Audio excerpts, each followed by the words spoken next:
Take your stinking hands off me, you damn dirty human!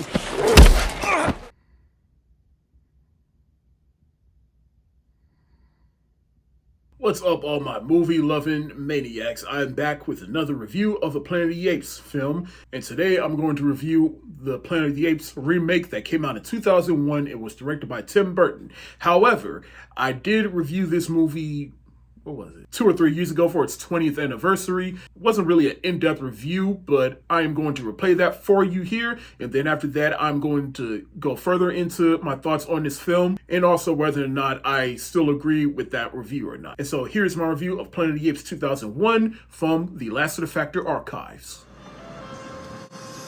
It's been 20 years since the remake of the Tim Burton directed Planet of the Apes came out, and I wanted to revisit it.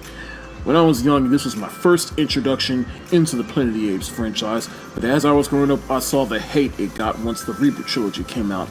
And while I don't fully understand the hate it gets, and after watching the original film a couple of years ago, I can see why this film doesn't measure up to the original.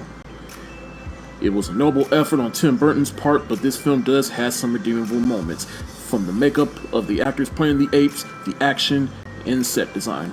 It's really the story that needs development, and while I commend Tim Burton for not making a shot-for-shot remake, the story he decided to tell just feels inferior to the original. I'm gonna give Planet of the Apes 2001 the shoulder shrug emoji.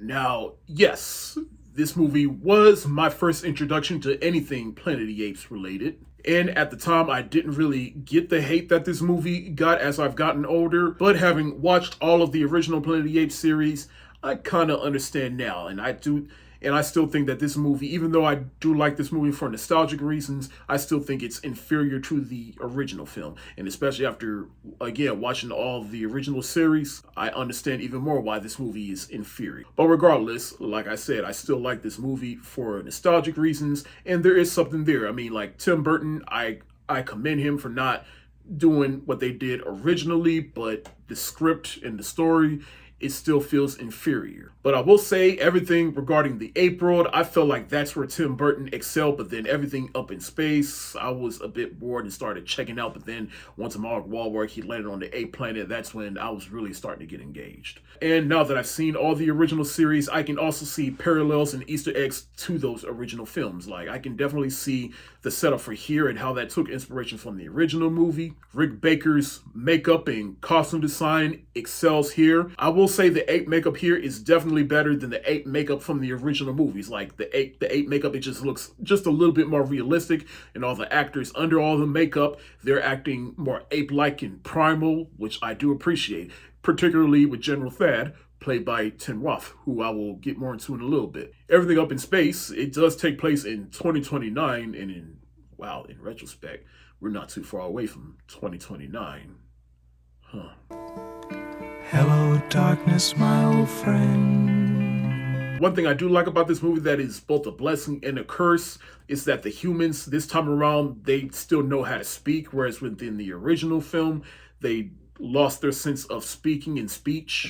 I do think it's funny when we first see the humans and the apes are trying to capture them, they threw that child in the sack. The ape world is just a little bit more realized, and it does feel like this is a planet that has been around for thousands and thousands of years and has since regressed. I even like some of the politics in this movie, in which you got some apes fighting for human rights, but then you got some of your bigoted apes that it's just like, no, we ain't for that. Hell, there's even that one ape lady that's just like, that's about as much diversity that I can handle. And personally, when I heard that line, I was like, ooh. Hell, there's even monkey slurs in this movie in which Mark Wahlberg, he refers to the apes as monkeys, but then you get that one ape that's just like, we are not monkeys, we are apes. And of course, there's also callbacks to the iconic lines from the original, like when Mark Wahlberg, he first lands there, and you got the one ape played by Michael Clark Duncan.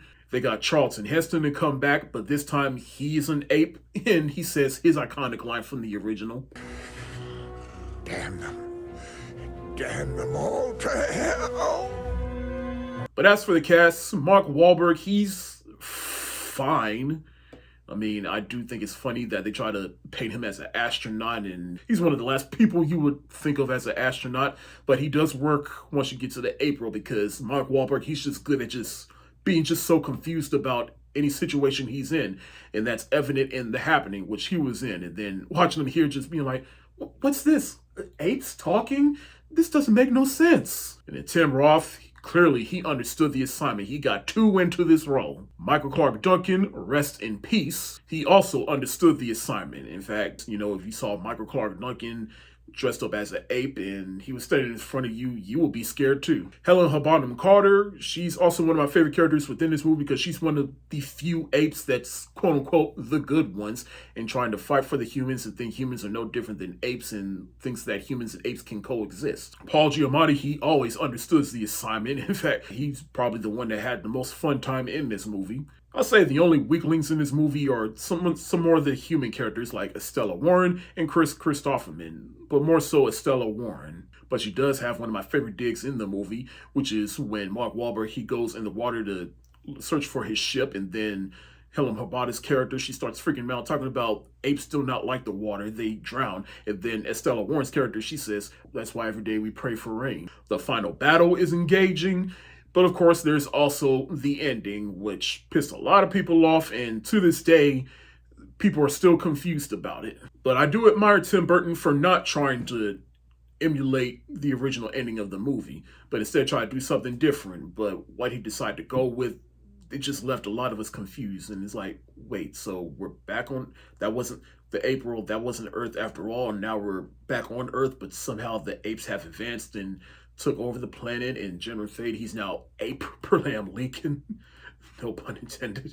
Like, this just doesn't make no sense. In fact, if they just cut out the ending completely, I'd say this was a passable movie at best. But regardless, it's still a nice little footnote within the Planet of the Apes franchise. I felt this movie was a noble effort on Tim Burton's part, and I can understand why they hired him because Tim Burton, he was able to make Batman cool, and so I guess Fox, they wanted to see if he could do the same for Planet of the Apes, and it didn't work out. Clearly, this is not the best of the Planet of the Apes movies, but personally, I will always have a spot in my heart for this film because, again, it was my first introduction to the Planet of the Apes franchise. I do have fond memories of it. And there's still some good things within this film, but at the same time, there's also some not so good things within this film. And plus, if it took this movie for them to make Rise of the Planet of the Apes, which we would get 10 years after this movie, then awesome. In my original review of Planet of the Apes, I gave it the shoulder shrug emoji, and I am sticking to that rating. In my original review of Planet of the Apes 2001, I gave it the shoulder shrug emoji, and I am sticking to that rating.